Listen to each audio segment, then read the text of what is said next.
সঞ্চয়পত্রের NEET বিক্রি কয়েক মাস ধরে ইতিবাচক ধারায় থাকলেও আবারও নেতিবাচক প্রভাব পড়েছে।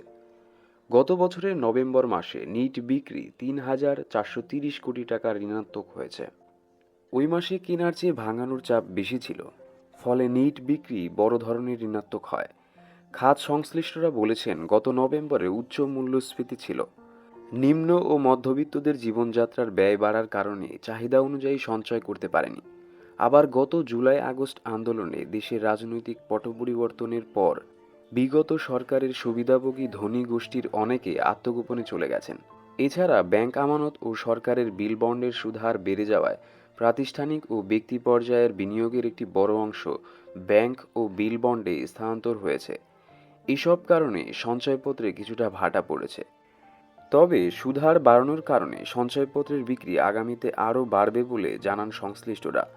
তথ্য অনুযায়ী ২০২৩ সালের নভেম্বর মাসে নিট বিক্রি ঋণাত্মক ছিল ১,৫৫৪ কোটি টাকা। গত বছরের একই সময় তা বেড়ে হয়েছে ৩,৪৩০ কোটি টাকা। অর্থাৎ এক বছরের নিট বিক্রি ঋণাত্মক বেড়েছে ১,৮৭৬ কোটি টাকা। গত বছরের জুলাইতে ২,১৮৭ কোটি টাকা, আগস্টে ২,০৩৬ কোটি এবং সেপ্টেম্বরে ৪,১০৯ কোটি টাকা নিট বিক্রি ইতিবাচক ছিল। গত নভেম্বর মাসে নিট বিক্রি নেতিবাচক হলেও চলতি অর্থবছরের প্রথম ৫ মাসে নিট বিক্রি ইতিবাচক রয়েছে।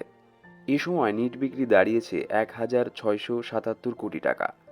গত অর্থবছরের একই সময় নিট বিক্রি ৩,৮৫৯ কোটি টাকা ঋণাত্মক ছিল। বেসরকারি গবেষণা সংস্থা সেন্টার ফর পলিসি ডায়ালগের গবেষণা পরিচালক খন্দকার গোলাম মোয়াজ্জেম বলেন, মানুষের গড়পড়তা আয় কমে গেছে। ক্ষুদ্র সঞ্চয়কারীরা যে পরিমাণ আয় রাখার কথা তা রাখতে পারছে না। আরও অনেকে জমানো টাকা ভেঙে ফেলছেন তাদের দৈনন্দিন ব্যয় মেটানোর জন্য। অন্যদিকে সম্পদশালীদের মধ্যে যারা নামে বেনামে একসময় সঞ্চয়পত্রে বিপুল বিনিয়োগ করতেন, তাদেরও পরিবর্তিত পরিস্থিতিতে বিনিয়োগের আগ্রহ কমেছে। সব মিলিয়ে সঞ্চয়পত্র নিট বিক্রিতে নেতিবাচক প্রভাব পড়েছে। নতুন প্রজ্ঞাপনে ৩ ধাপের পরিবর্তে নতুন ২ ধাপ তৈরি করা হয়েছে। একটি ধাপ ৭.৫০ লাখ টাকা, আরেকটি ৭.৫০ লাখ টাকার বেশি থেকে শুরু।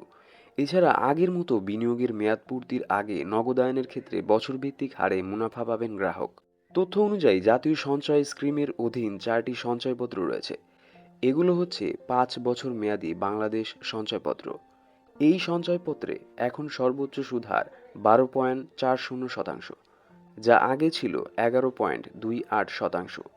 ৩ মাস অন্তর মুনাফাভিত্তিক সঞ্চয়পত্রে সর্বোচ্চ সুদহার ১২.৩০% নির্ধারণ করা হয়েছে। আগে এই সঞ্চয়পত্রের সর্বোচ্চ সুদহার ছিল ১১.০৪%। পেনশনের সঞ্চয়পত্রে সর্বোচ্চ সুদহার নির্ধারণ করা হয়েছে ১২.৫৫%। এটির আগে সুদহার ছিল ১১.৭৬%। আর সবচেয়ে জনপ্রিয় বা সবচেয়ে বেশি বিনিয়োগ হওয়া পরিবার সঞ্চয়পত্রের সুদহার নির্ধারণ করা হয়েছে ১২.৫০%, যা আগে ছিল ১১.৫২%। এর বাইরে জনসাধারণের সঞ্চয়ের আরেকটি ব্যবস্থা রয়েছে, সেটি হচ্ছে ডাকঘর সঞ্চয় ব্যাংকে মেয়াদি হিসাবে টাকা জমা রাখা। এই মেয়াদি হিসাবের সুদহারও পুনর্নির্ধারণ করা হয়েছে। এখন থেকে যারা ডাকঘরে সঞ্চয় করবেন তারা ১২.৩০% হারে সুদ পাবেন, যা আগে ছিল ১১.২৮%।